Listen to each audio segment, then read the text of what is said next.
Sally. And Martha is with us by phone. She's in Washington right now. But she has an incredible resume, and I want to talk to her about that. But first, let me just introduce her.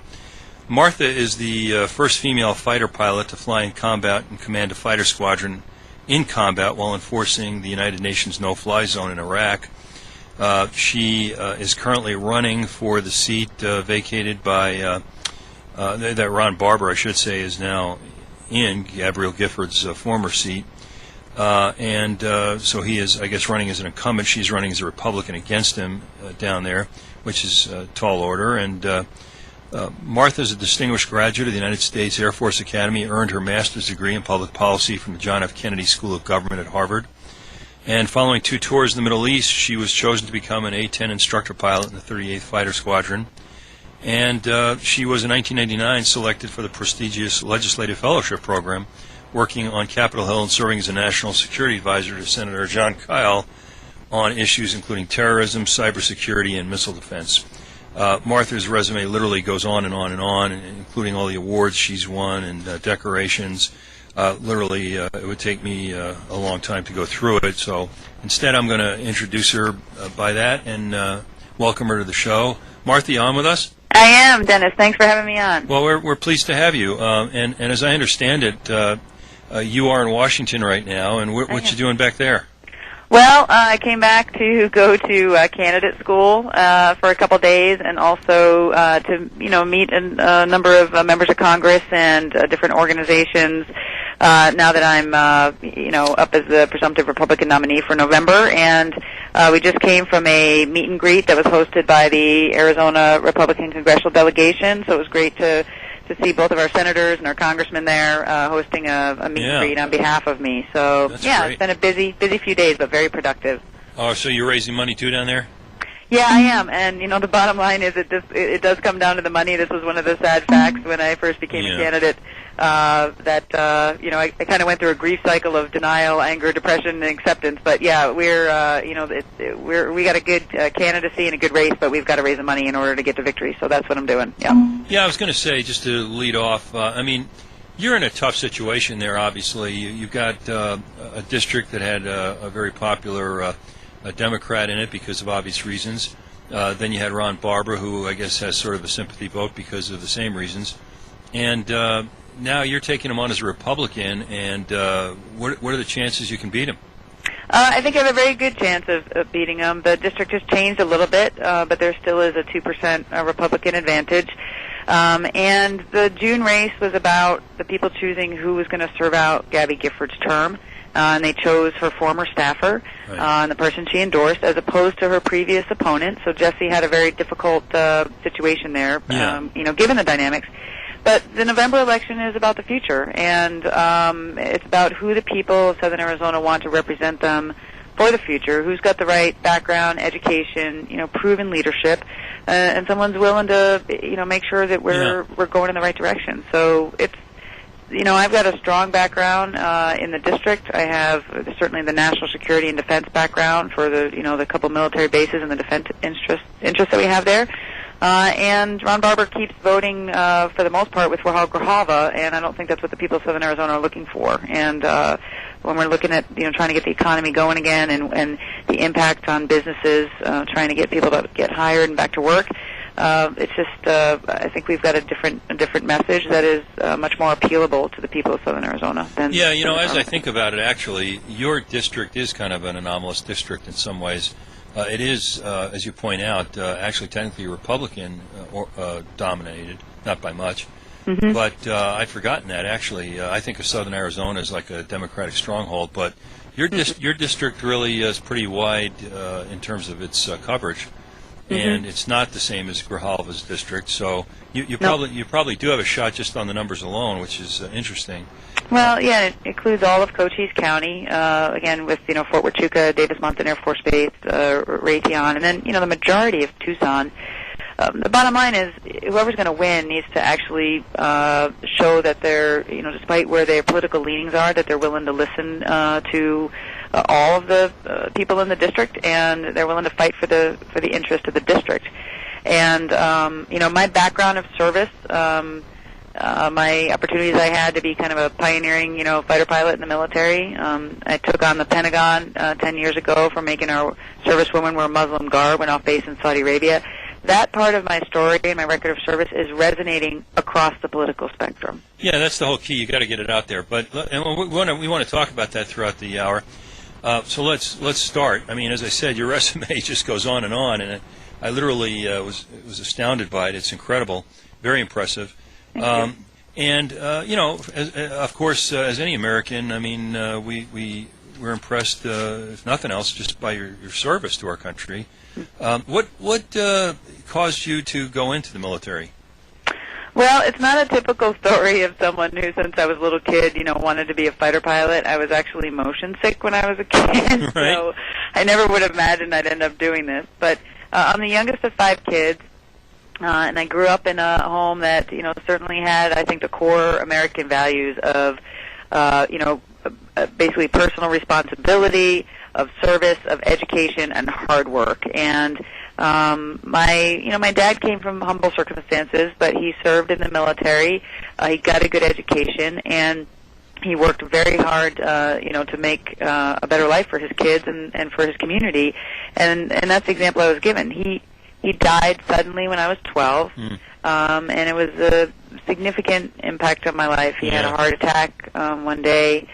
I actually got to speak to him in between that and the next heart attack the next morning where he died. No. And in that, in that short period of time, among other things, he told me to make him proud.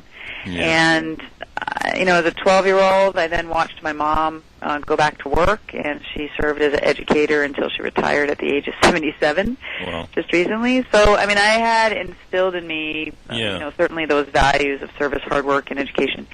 So, my junior and senior in high school, I was looking for how I would be able to get a good education and continue to make a difference. And the military academies became an option for me, and I was accepted to the Air Force Academy.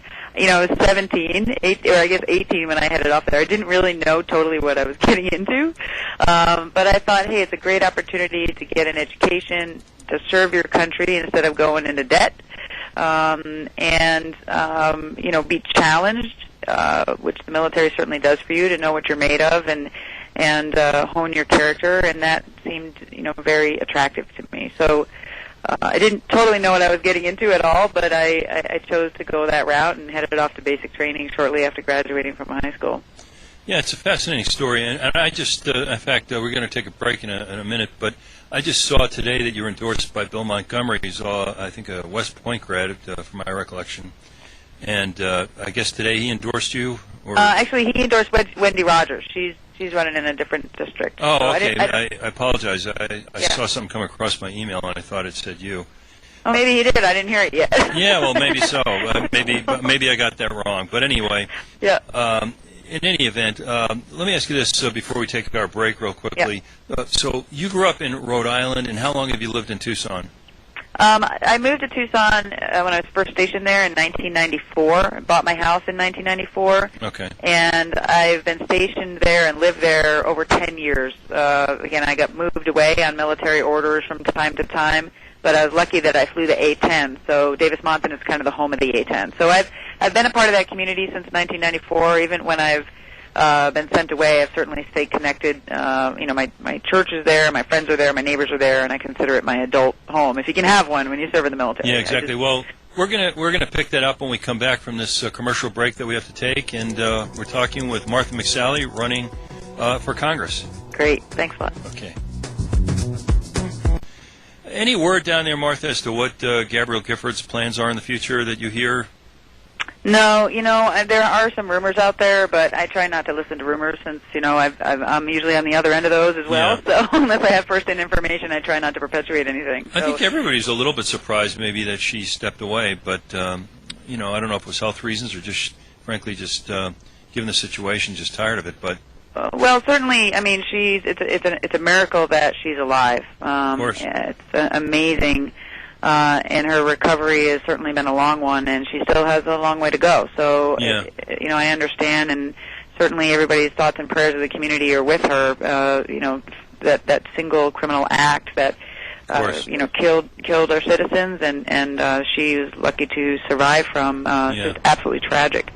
Well, while we're on that, of course we all are aware of this whole situation, not only with her, but this recent shooting in Colorado that we've talked about on the show.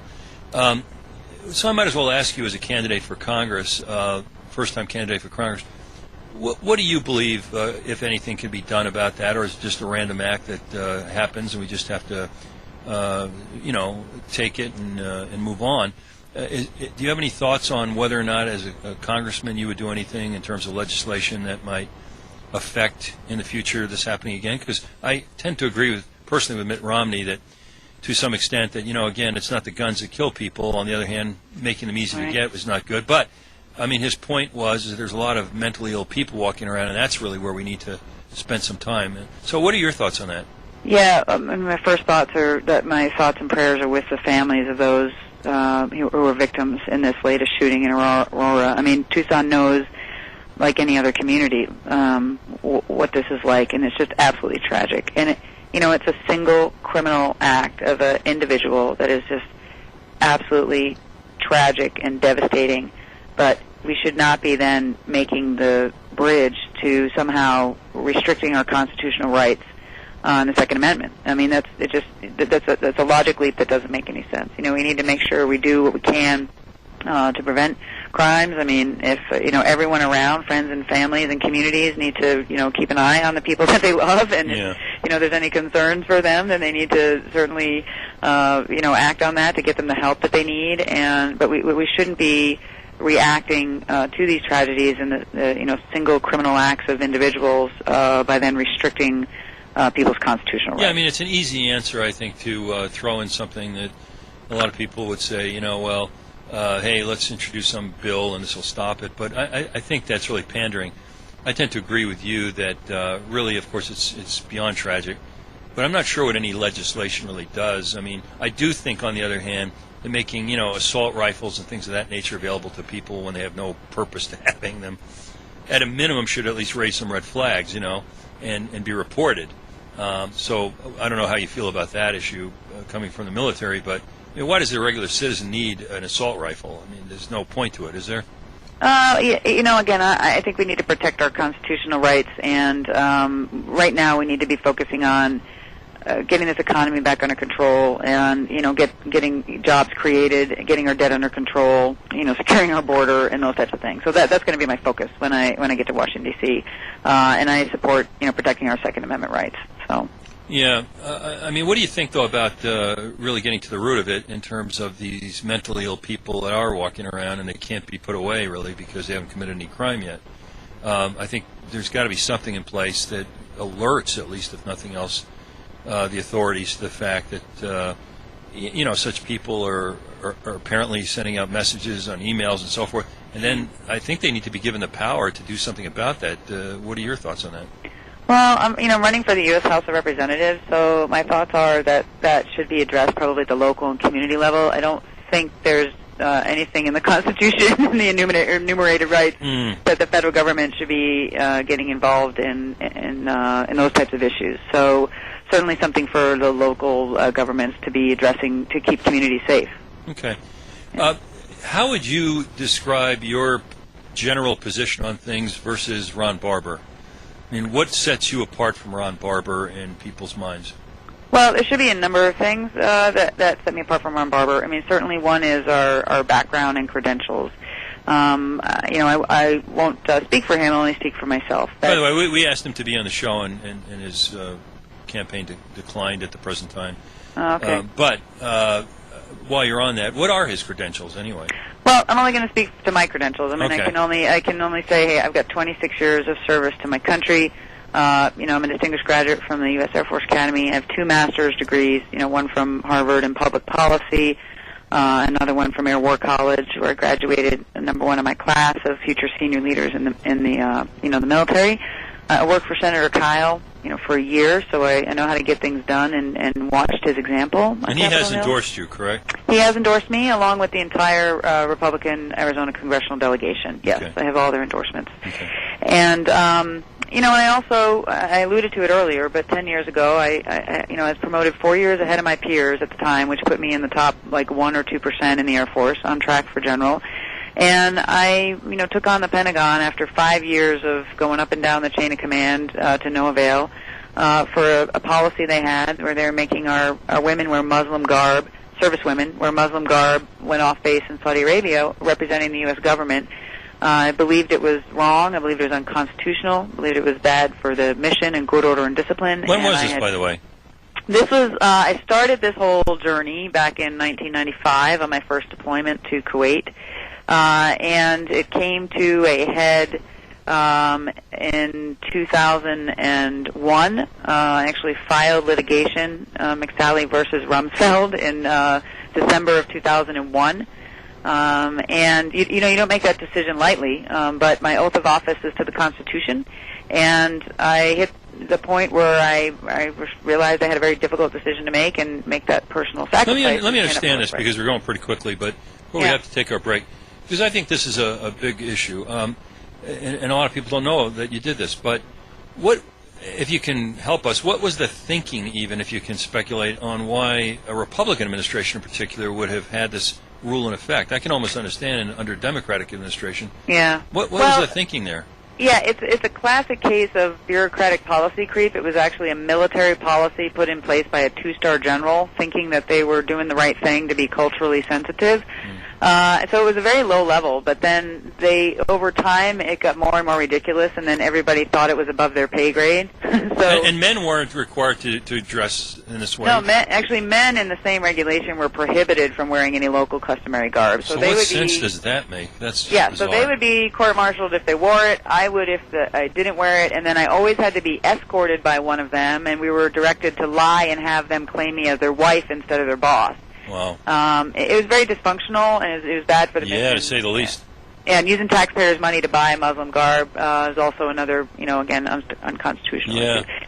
So it's just a classic case of, military policy getting out of control, and then everybody defending it to the death when it was challenged. And, of course, when you challenge something like that, as you say, I mean, you're basically maybe writing some of your career off, because you never know who holds that against you. Oh, for sure. I mean, you file a lawsuit against the Secretary of Defense. I mean, who are we trying to kid? Yeah.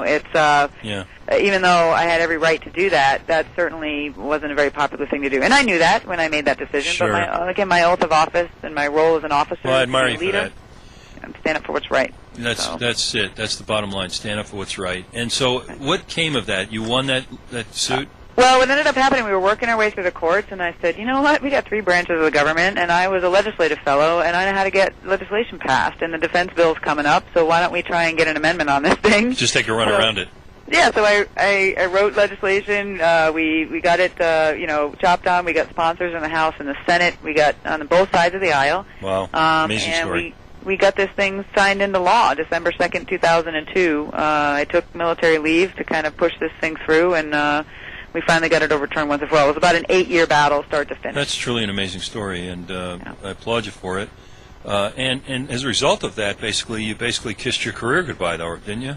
I became a squadron commander and had the opportunity to command my squadron in Afghanistan after that. I made colonel after that, but the dynamics of the choices I made and some people being pretty upset about that were certainly played themselves out. So I decided to retire. Yeah. And at the time I was 44. I was promoted 4 years ahead of my peers. I had wonderful opportunities to serve my country, and I'm very grateful that I had those opportunities. And now I'm stepping up to serve again. It's the same oath of office of a congressman. I just kind of consider this my next assignment. Yeah, well, let me ask you on that. Now, how long had you been even thinking about going to politics, and why? I'm not attracted to politics. I have a passion to make a difference. I have a fire in my belly to do what's right. I love my country, and I've served since I was 18 years old. I was very negative towards politicians and politics for many years. Working for Senator Kyle certainly reinvigorated my faith in people who were there to serve, because he was a great example of someone who is, very credible, hardworking, good character, and I learned a lot from him. So that certainly planted a seed in me when I worked for him and saw, hey, people can make a difference here who are of good character and hardworking. I served my country and retired 2 years ago. And I was serving since then as a professor of national security studies at a place called the George C. Marshall Center. So again, helping to many of our partners to transition to democracy and all that, and that was my focus for the last year and a half. And it really wasn't for the last until the last 6 months that I started thinking about, if Congresswoman Giffords is not going to run again, maybe I need to come home and step up to serve in a new way. But I was ambivalent about it because I'm not a politician. I don't like politics. I say what I mean what I say, and I don't like playing games, and I just, I like, so I had to kind of think about it, talk about it, get some mentoring on it, and when you step down, you got to take a break. Yeah, we got to take a break, unfortunately, okay. And we will come back talking with Martha McSally, running for Congress down in Tucson after this news break. This is Legalese. Legalese, this is Dennis Wilenchick, and we're here with Martha McSally, who is running for Congress in Tucson. What is the district number, technically, Martha? It's District 2 now. District 2, okay. Yeah, this whole redistricting thing is very confusing to people. It is, indeed. I've had shows on it, and I am totally confused by it, and frankly, I think there's going to be a lot of litigation over it.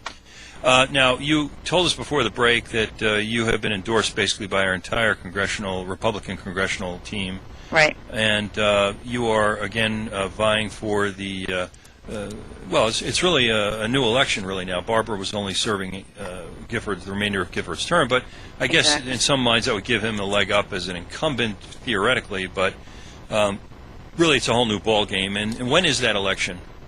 November 6th, same as the presidential. Same as the presidential, and now, have you gone through the primary, or is that an issue? We do have a primary on August 28th. Ron Barber actually has a pretty strong and credible primary opponent. Okay. Matt Hines is a state representative and a local physician, so he's got to get himself through the primary first. I technically have a primary. My primary opponent did not file an FEC report because he did not raise $5,000, and at the time we had raised $141,000 in just 2 weeks. Wow. And so we are focusing on the general election. All right. Now, we've talked in the first half of our show with you about your background a good deal. Of course, we haven't even covered it all, obviously, as I said at the beginning of the show. You have a very impressive background in the military and in other matters, and you took on the military, so you're an independent thinker. But I guess let's start talking about some of the issues that are facing us. You said earlier that you would focus primarily right now on the economy, if I got you right. Right. Yeah. Sure. That's the main issue facing our country and our community. Yeah. What would you do in terms of that? What would be your priority list if you're elected congressman? Well, we have got to put people back to work, and we've got to get our economy growing again, and we've got to take the uncertainty out of the economic situation. People are not spending the little money that they have. People are underemployed, unemployed, and this uncertainty is causing businesses to not hire, and it's causing businesses to not spend the capital that they have because there's just so much concern about what lies ahead. We've got potential significant increases in taxes coming, and just today I understand Barber voted to not extend the tax cuts for all classes, for all incomes. So the uncertainty, the potential increase in taxes, the Affordable Care Act, and the impact that that's going to have on small businesses, as a serious increase in taxes towards middle-class Americans, is all suffocating the free market. And our way out of this thing, so that we are not on the road to Greece and Spain and Italy, is to get the economy growing by letting the free market flourish. And we do that by setting the conditions in the federal government so that we incentivize, growth, we incentivize hiring, we incentivize economic prosperity, and, we get out of the way. And because small businesses create 7 of 10 jobs in America, and right now they're being suffocated by the federal government. So we've got to get the federal government out of the way. We've got to get them to address the onerous regulatory scheme that is impacting small businesses. We've got to simplify the tax code and keep taxes as low as possible, so that will incentivize people to hire and spend their money. That's how we're going to get out of this situation, not by continued government spending and government regulations and government mandates that are just crushing small businesses. Yeah, so that needs to be our focus. I deal with this every day as a small businessman myself, as a lawyer, but we have, various employees. And, just the tax situation, it's frustrating. Everything you said is absolutely correct. The problem that I see right now, though, and I want your take on it, is, I watch C-SPAN regularly, and the Congress right now is divided, obviously. You've got, a Democratic Senate, and you've got a Republican House of Representatives. Right. And so you listen to all the debates in, the House of Representatives, and then nothing gets done because, of course, the Senate rejects it, and or Obama will not sign something. So how do you deal with that? It's a very frustrating job, I would think, Well, and it's a presidential year, so it's even more polarizing in that sense. And I mean, look, I'm conservative, and I'm pragmatic, and I'm common sense, and we've got to figure out how to solve these issues that are impacting the future of our country. I mean, we are at a crossroads similar to where we were in 1980 in a lot of ways, and we have got to bring some sort of hope for the future for us. That we are going to solve these problems so that we can sustain and continue to be the American exception, in the world. I believe in that. Yeah. And so we're at a difficult crossroads that we've got. There's two very different philosophies. One is that we continue on the road to very much the European example, and we're watching that European model crumble before our eyes. And yet, let me just interrupt you for a second. And yet, notwithstanding, and I agree with everything you said, but notwithstanding that, the American dollar is still subservient to the euro, which I don't even understand. Right. Exactly. So on the one side, people think, hey, we want big government, we want, government-run things, and then that's going to take obviously high taxes. I was just serving in Germany. I mean, I have German neighbors are paying over 50% taxes or more, and then they're paying 19% VAT tax on everything they buy. And it's a very big government model, and we're watching that model. But the only reason that works in Germany is because Germany is a different type of place. Yeah, Germany can get away with it. That's right. But the rest of those countries who actually are not, working as hard. But I mean, so that model is not working for us. The other model is that we just sort of make the corrections that we need in order to get back to the things that make our country great, which is freedom, opportunities, personal responsibility, and letting the free market grow, and American entrepreneurship, so that we can grow ourselves out of this debt situation. Because otherwise, we'll see the austerity situation that the more you try and fix the problem, then the more you're going to stifle the economy, and then you're going to have less revenue coming in. We've got to turn that spiral around. If we grow the economy, then more revenue comes in, and then that helps out with the debt while we're showing fiscal discipline. So there are some pretty stark differences in philosophy right now that Americans really, I'd encourage them, we've got to understand, we've got to study, and we've got to make some choices here. Do we want to head down that road of big government and debt that we can't get out from underneath so that we're in a situation like Greece? Or do we want to do the reset necessary so that we can get our growth going again and get this thing going in the right direction? Let's. I hear you. Let's now talk for a few minutes before our break about specifics on that, okay? For example, your priorities in terms of whether the military is the priority for spending. Yeah. I mean, what are your priorities as a candidate? Well, when we talk about what we're spending our money on, we've got to look at the whole pie chart here, right? And so that includes making sure that things like Medicare and Social Security are protected and sustained for the future, which are very important. In addition to looking at our discretionary spending, which is defense, defense and non-defense. Obviously defense is important to me, and we've got to make sure we have the capability to defend our nation. But we have doubled defense spending since 2001, and we are making some cuts right now that are very tough cuts that are happening over the next 10 years that I think are appropriate.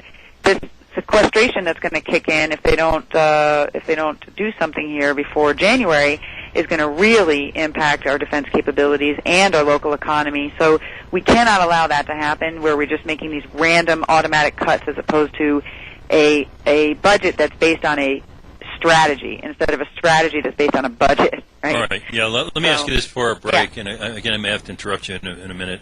Yes, but we only have a short period of time before the break. But would you or are you for federal programs to help spur entrepreneurship and innovation, or is your position, no, I don't want to put more money into those kind of things, I just want to get the government out of our lives?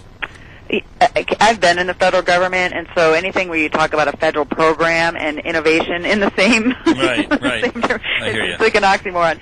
So I really think we need to get the federal government off the backs of small businesses and large businesses so that the job creators in the country can actually flourish. We can take uncertainty out of the situation so that they can start hiring and spending their money again. So that includes a stable, predictable tax structure. That includes a regulatory scheme that is not suffocating to them, and those need to be the focuses in order to get the entrepreneurial, free market going again. All right. Well, we're going to take a break just in a few seconds. This is Dennis Wilenchick on Independent Talk 1100 KFNX Legalese, talking with Martha McSally, who's running for Congress in District 2 in Tucson. And after these messages, we'll follow up with Martha on other priorities she has, hopefully once she's elected. Who is running for Congress in District 2 against Ron Barber, who is technically the incumbent. And we've been talking about your priorities, Martha, should you get elected. Yep. Let's talk just a little bit more before we're done about the military and how you see the military in the coming era. Yeah. I mean, is our footprint too big, too small? Are we relying on too many boots on the ground as opposed to technology? What are your thoughts on that, obviously, since you're an expert in that area? Yeah, my thoughts are that we actually need to do a thoughtful study and have a good strategy for how we're going to be able to address the threats that could potentially be facing America in the future. So that includes things like having a good nuclear deterrent, being able to reach out and touch any place, anywhere, and have access, which is a strong air and naval and intelligence, capability, and a good cyber capability as well. So, I'm not going to give a number of how many battalions of this or that we should have, but we've got to be able to be nimble, flexible, have strong intelligence to see the threats coming, be able to reach out and touch wherever we need to, and have a capable deterrent and a strategy-based budget, like I said before, instead of the other way around.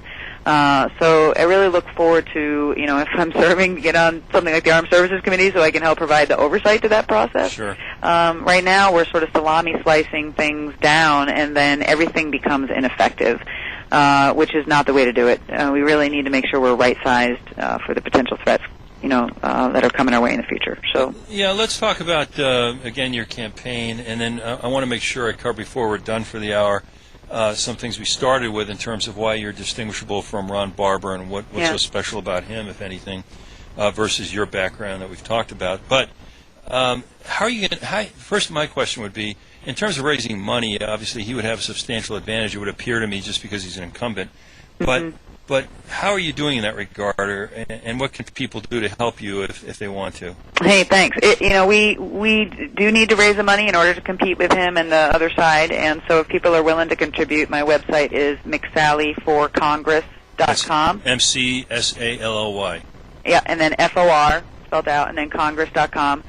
We were amazingly able to, to raise $141,000 in our first 2 weeks before the FEC report closed out. But we need to raise about $1 million to be able to get my profile and my message out to the community to compete with his profile and message on the other side.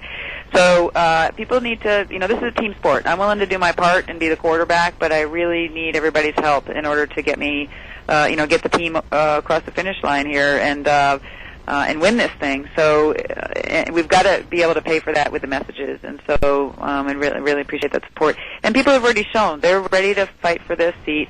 They're concerned about the future of the nation. They're concerned about the economy. They're concerned about the health care and the Affordable Care Act being imposed on them as businesses. They're concerned about increased taxes. And Ron Barber keeps voting, for the most part, with Rahul Grijalva, and I don't think that's what the people of Southern Arizona are looking for. Yeah. Well, speaking of which, now, on the Affordable Health Care Act, what is your position on that? My position is that we need to repeal it, but we need to replace it with some thoughtful measures, and some of those are at the federal level, and some are at the state and even local and community level, to really bring the cost of health care down so that it is affordable and available for Americans. If we can't go back to where we were, because we're paying more than 50% per person than anyone in the world, and we're not healthier for it. And it's going to bankrupt our country, and it's going to bankrupt our citizens if we don't do something. But the answer is not a government-run program. That is just not the way to go. So it needs to be repealed, but it needs to be replaced by thoughtful measures that bring the cost down. Okay. And let's talk about the border, because that's always a hot topic. Yeah. Is this a real issue or just something that is a political issue? No, absolutely, it's a real issue. I've spent a lot of time with the ranchers down the border, and my district includes all of Cochise County. But it's not just the people on the border that are seeing transnational criminal organizations trafficking drugs and weapons and slaves, and money, through their property. This is impacting. You guys see it up in Phoenix and Tucson. I mean, we've got cartels that have safe houses all over our communities, and that is just not safe. It's a public safety issue for our people. So it is a huge issue. It's not as sort of prominent as it was in earlier elections, but it's still the federal government's responsibility to secure the border, and they've absolutely failed. Well, and the issue is, of course, the economics of it, and the economic drain potentially on the state. Yeah, exactly. All right. So I think I get your position on that. Now, let me ask you about this. You're pro-life, correct? Yes, I am. Do you agree with abortions in any case? Because that's hot in the news right now. I have my official governing position is I have the 3 exceptions of incest, rape, and the life of the mother. Okay.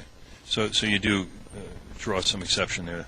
I do. What do you think of, I know we're hitting a lot of topics here, but what do you think of the Eric Holder situation with this Fast and Furious thing and the contempt order and the fact that he'll probably drag this through the courts for the rest of the election cycle? Again, this is near and dear to us locally. I mean, Brian Terry was killed by some of these weapons. It's just unconscionable to me that we would have a program where we would have all these weapons totally untraced, and they're being found at crime scenes in America and all over Mexico, and it's just, I mean, this is just dereliction of duty. People need to be held accountable for it all the way up the chain of command. Yeah. So you can't, on the one hand, talk about being the most transparent administration, on the other hand, then hide, information from those who are trying to get to the bottom of what really happened. So it's just totally inappropriate the way the Department of Justice has been acting in this. We really need to understand who's responsible, and we need to hold them accountable so that we don't have more people losing their lives like Brian Terry. How did Barber vote on that? Do you know? Barber voted against the criminal contempt and for the civil contempt, and he's taken a lot of heat from the base of his party that will play out in his primary, perhaps, on him crossing that aisle on the civil contempt. But he's in a situation where he's trying to play to the base of his party, and he's trying to play to his constituents, and he's, I think, confusing people as to what he really stands for. Yeah, that is rather confusing to me, frankly. Mm-hmm. I think they're both. He should have been held in contempt on both counts. But anyway, let's talk about education now. Of course, as you said earlier, there's some issues that are left to the states, but the federal government also is playing a role in this. And what's your feeling on that if you were elected? In terms of what you would do, if anything, as a congressman to change the current educational program? Well, our education and our educational system is our future. When I was teaching at the Marshall Center, I'd be telling these government officials from countries that are trying to come out of conflict and other that's got to be a priority for them to develop and be stable and secure and prosper. We're number 26 and 28 in the world, I think, or in math and science.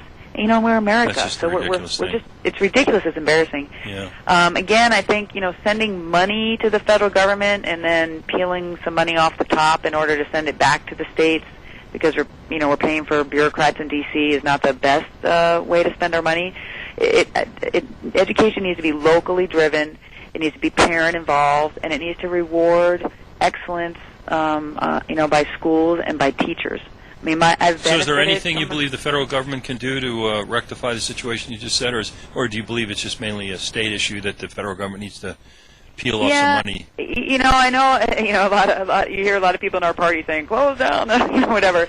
I've sat and gotten briefings by the Department of Education. Before I'd make a final assessment on that, I'd really like to get a full briefing on everything they do and do not do. I do think their role should be minimal. It should be lean, and it should be primarily focused on state and local initiatives in order to make sure that we're again having the best competition and the best excellence at the lowest level possible. Yeah, I mean, just to close that, do you have any other thoughts on how we can rectify the situation that you just identified, where this country is lagging behind math, science? I think students just don't spend the time in the classroom like some other countries, and we're not hard enough on them, frankly, as I see it. Yeah, my mom was an educator, like I mentioned, for her whole career, and I've certainly benefited from a great education, and I've had the opportunities that I've had because of that. Something definitely needs to change. I mean, we've got some great teachers out there, and we've got some awesome schools out there, and then we've got, mediocre and failing. So I think it comes back to incentivizing and rewarding those that are excelling, and then trying to pass that on from the schools and the teachers, and pass that on and that energy and that excitement to the students. And that happens when you don't have a one-size-fits-all. Well, and of course it also happens when you have a vibrant economy and people have jobs and they can see the benefit of getting education, which right now some of them don't, as I read. Some of them feel that they come out of college and they get a job that basically someone who's not well educated gets as well. So right now, I mean, that's our biggest demographic. We've got 60% of college graduates are going back and living at home. I know. And they're underemployed or they're unemployed. And they got student loans on top of it, and they're defaulting on them. Right. Yeah, it's something that something needs to be done on. Now, we only have about 2 minutes or less, so I'm going to give you the opportunity to talk to us about energy and what you would do in terms of energy policy in this country. Thank you. I taught energy security at the Marshall Center, and we have got to use the resources that we have and be good stewards of those resources. We've got to get ourselves going more towards energy independence by, drilling as good stewards where we can. Using the hydraulic fracking, the natural gas boom has just been wonderful, for us. Right. And we've got to get ourselves on that road to energy independence. We're going to be fossil fuel dependent for a long time. But we got to make sure we use the resources we have. The global demand is going up with China and India. It is a global market, so things like Iran potentially closing the Straits of Hormuz will impact the global market. But isn't this also something, real quickly, isn't this also something where, again, like, Kennedy with the space thing, we set a goal and we hit it in 10 years? I mean, isn't this something that can get people into schools and really excited? We have no energy strategy right now. I mean, I learned from the military, if you don't have a strategy, you don't know what to do. You're executing towards nowhere. So absolutely, you've got to have that strategy. Martha McSally, running for Congress, Tucson District 2. Good luck to you. We'll follow your campaign. Great. And again, McSallyForCongress.com. If anybody wants to contribute or get involved in her campaign. We appreciate your being on the show, and we'll talk to you again. Take care. Thanks for having me, Dennis. All right. You Bye-bye. too. Be good.